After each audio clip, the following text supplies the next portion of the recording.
Pero pag-uusapan natin ngayon, walang desisyon sa basura ng kaso ni VP Sara, yung impeachment case.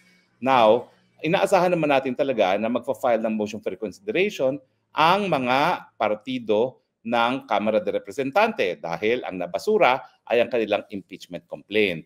Ulitin ko lang po, ang naging desisyon ng Korte Suprema, unang-una, na ang pang-apat na impeachment complaint ay pinagbabawal ng saligang batas dahil sabi ng saligang batas, iisa lang na impeachment complaint ang pwedeng ihain laban sa isang impeachable officer sa loob ng 1 taon. At syempre, ako naman sinasabi ko, hindi ka naman kinakailangan ng Doctor of Jurisprudence Science, JSD, na doctorate ng mga abogado para mo malaman na ang fourth impeachment complaint ay more than one and therefore labag sa saligang batas. Now, ang kino-question ngayon ng Kamara de Representante, yung mga factual daw na mga assumptions ng hukuman. Ano bang factual na assumption? Di ba meron 3 talagang nauna na mga impeachment complaint na hindi ginalaw ng Kamara de Representante at tapos sila ay nag-adjourn. So ang sabi lang ng Korte Suprema, ang action doon ay na-dismiss yung 3 naunang impeachment complaint dahil nag-adjourn sila na hindi inaktuhan ng Kamara de Representante dahil malinaw ang nakasaad sa ating saligang batas. Dapat yan ay rini-refer kaagad sa atensyon ng speaker at ang speaker naman ay rini-refer kaagad sa inclusion ng order of business dun sa plenaryo para siya ay ma-refer sa ethics sa Justice Committee.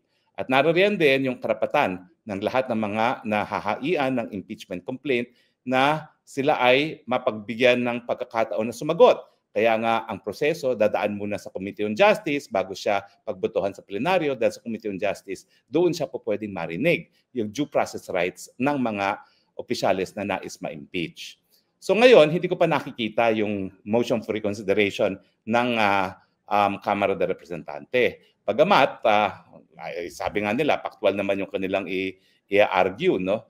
At karapatan naman nila yun kasi talaga namang merong pagkakataon na mag-motion for reconsideration. Bagamat kung tatanungin nyo ako, may pag-asa ba yung motion for reconsideration na yan?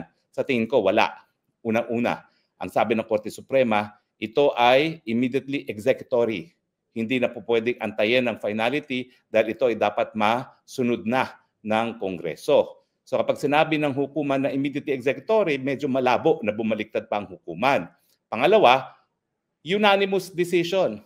Pati ang kaisa-isahang appointee ni Marcos Jr., si Justice Raul Villanueva, at yung ponento, yung sumulat ng desisyon na yan, ay hindi naman appointee ni Tatay Digong, si Senior Associate Justice Marvic Leone. No?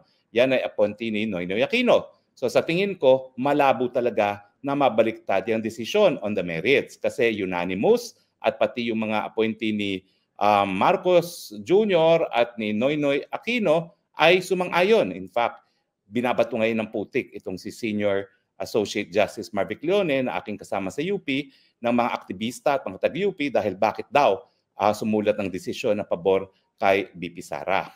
Alam mo, hindi nyo maintindihan itong mga taga-UP na ginawa rin nila sa akin nung ako ay naging kongresista at naging spokesperson.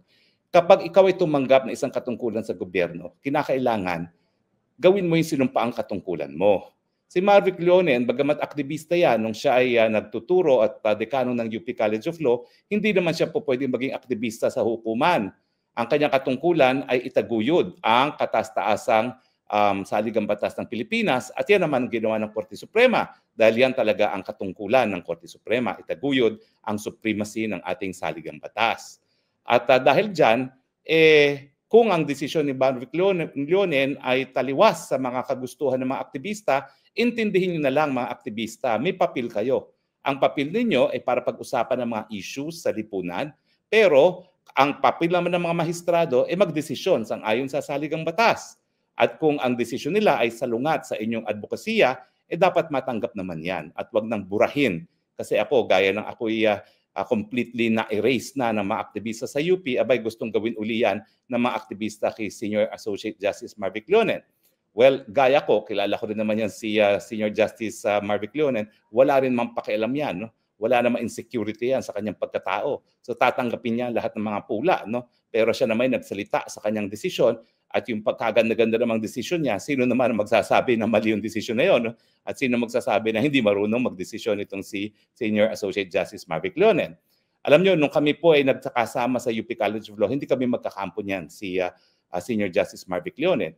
Pero ngayong siya ay mahistrado, ako'y napapahanga. Kasi malinaw sa kanya kung anong kanyang katungkulan. At ginagampan niya ang kanyang katungkulan, miski batuhin siya ng mga putik yung kanyang mga kakampi sa UP. Bawa ko dyan kay Senior Associate Marvic Leonen dahil siya ay naging totoo sa kanyang sinumpaang katungkulan. Pero pag-usapan natin, kasabay ng paghain ng motion for reconsideration ng Kamara de Representante ay ang banta ni Tambaluslos na po pwede ring ma-impeach ang mga justices ng Korte Suprema. Ang tanong, tama ba na sasabayan ng Tambaluslos mismo, ang Speaker of the House, sasabayan niya ang paghain ng motion for reconsideration, ang banta na po pwedeng matanggal sa mga posisyon ang mga mahistrado ng Korte Suprema? Well, sa tingin ko, hindi. Ang ating Korte Suprema, bagamat sila ay hindi halal ng bayan, ang kanilang katungkulan ay itaguyod yung supremacy ng ating saligang batas.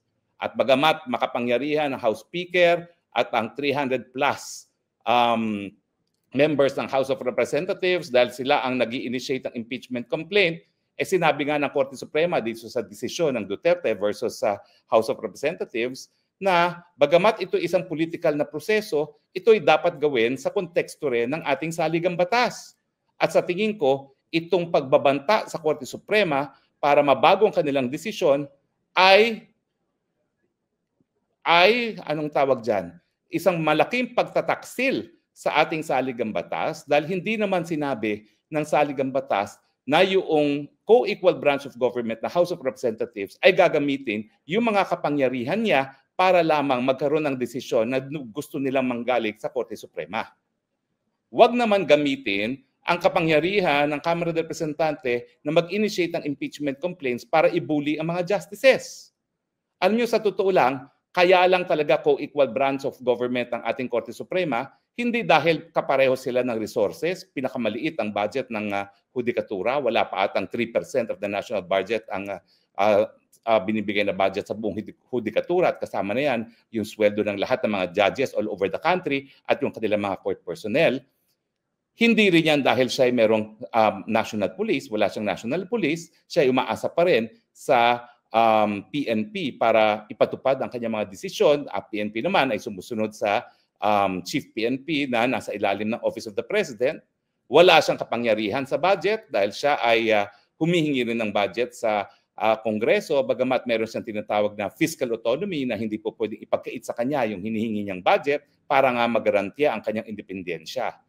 Pero co-equal branch of government siya kasi siya lang ang merong kapangyarihan na mag-nullify, na magdeklara na null and void ang gawain ng kahit sinong sangay ng gobyerno kapag ito ay labag sa saligang batas. At yan ang naging desisyon ng Korte Suprema dito sa impeachment complaint laban kay VP Sara. Yung pagbabanta na kakaya nilang i-impeach, yan talaga ay malinaw na pagbubuli sa mga mahistrado. Kung hindi niya makuha sa usaping legal, gagamitin niya sa pananakot. Bakit mo naman tatakutin ng mga mahistrado na gumawa lamang ng kanilang katungkulan na itaguyod nga ang ating saligang batas bilang pinakamataas sa ating lipunan? Alam nyo, itong pagbubuling ito po pwede rin itong maging kriminal, ha? Dahil parang binablackmail mo ang mga hudikatura sa gawaing ganyan na kapag hindi kayo nag-reconsider ng inyong desisyon at hindi pinatuloy ang impeachment laban kay Vice President Sara Duterte, baka kayo rin matanggal sa inyong posisyon. Sa tingin ko naman, hindi naman siguro susunod ang hukbong sandatahan ng Pilipinas kapag nangyari ang open confrontation na dahil nga hindi magbabaliktad ang desisyon ng Korte Suprema, i-impeach ng Kamara de Representante ang mga Supreme Court Justices. Unang-una, bago gumalaw ang hukbong sandatahan, dadaan muna yan sa Senado. At sa tingin ko, napatunayan na rin ng Senado sa pamumuno ni Chis Escudero at meron nga akong bagong respeto talaga kay Chis Escudero dahil siya ay merong kapangyarihan na bubuo ng konsenso sa kanyang mga kasama sa Senado. Alam nyo, hindi madali gawin yan. Dahil ang mga senador, yan ay mga independent republics dahil ang kanilang mandato ay galing mismo sa taong bayan na nationally elected sila. So napakahirap na bumuo ng consensus at nakabuo siya ng consensus hindi lamang para siya ay ma-re-elect overwhelmingly, na alam ko naman hindi siya gumamit ng kwarta dahil wala namang kwarta yan. Kapwa taga-UP ko rin yan, no? Yan si Chis Escudero. Kundi, ginamit niya yung reason at ginamit niya ang issue ng impeachment. Bakit pa tayo mag-i-impeach na wala naman talagang numero?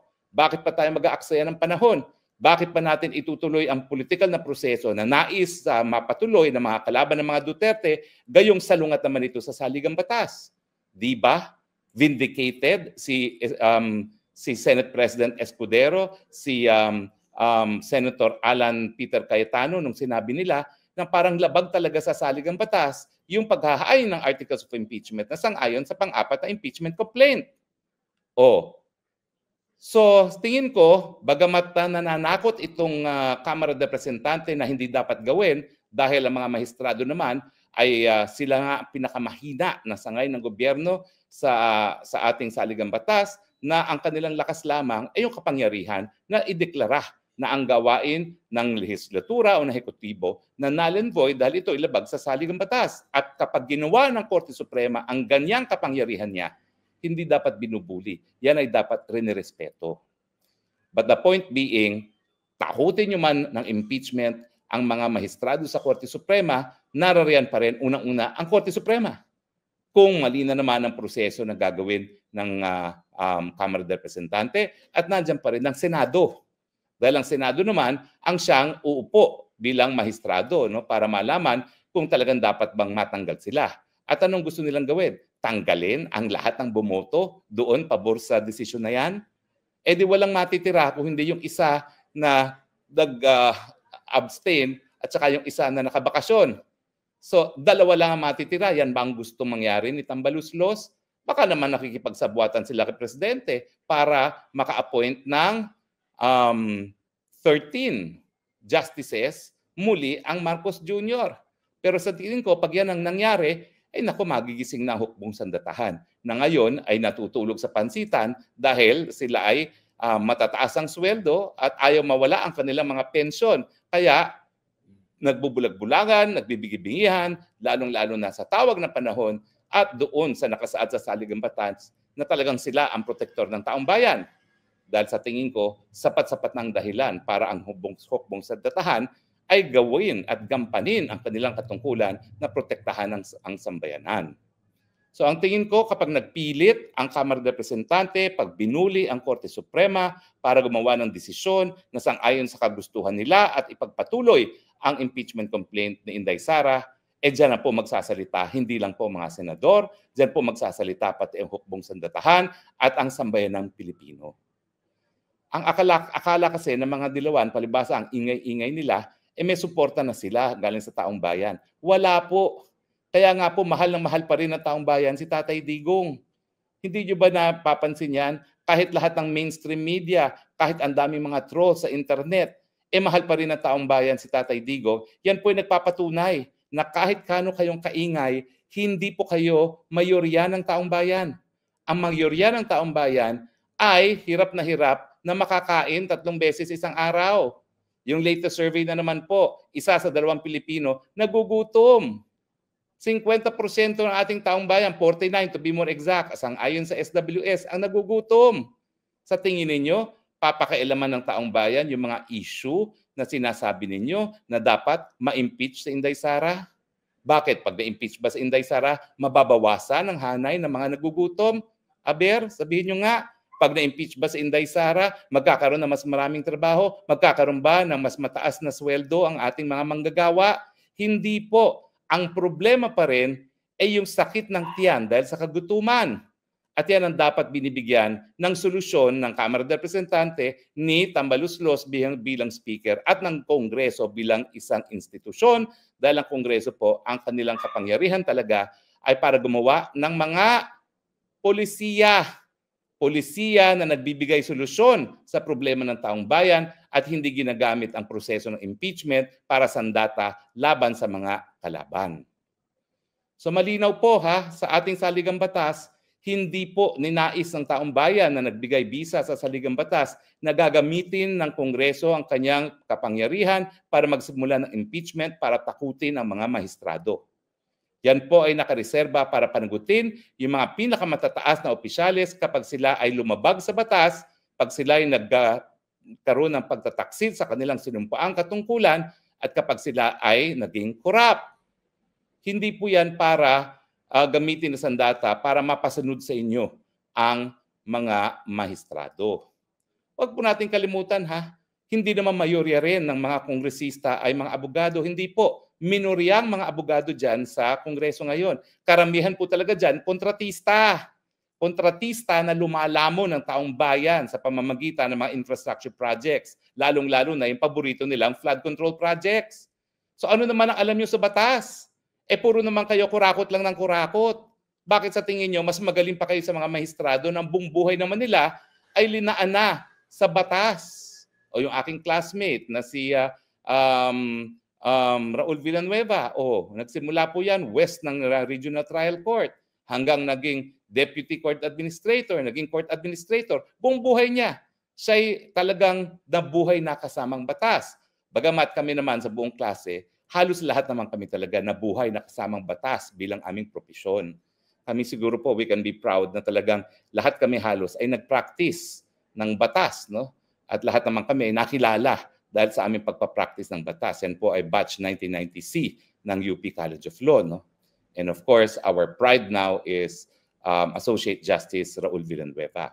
Talaga naman pong kinagagalak ng mga kaklase kapag ang kanilang kaklase na talaga bilang mahistrado dyan sa kataas-taasang hukuman, kasi nga po, ang Korte Suprema, ang kanyang importansya, siya nagbibigay buhay talaga sa saligang batas. Ang saligang batas, papel lang yan. Kinakailangan bigyan ng buhay at ang katungkulan yan ay nakasalalay sa hukuman, lalong-lalo na sa pinakamataas, kataas-taasang hukuman ng Republika ng Pilipinas.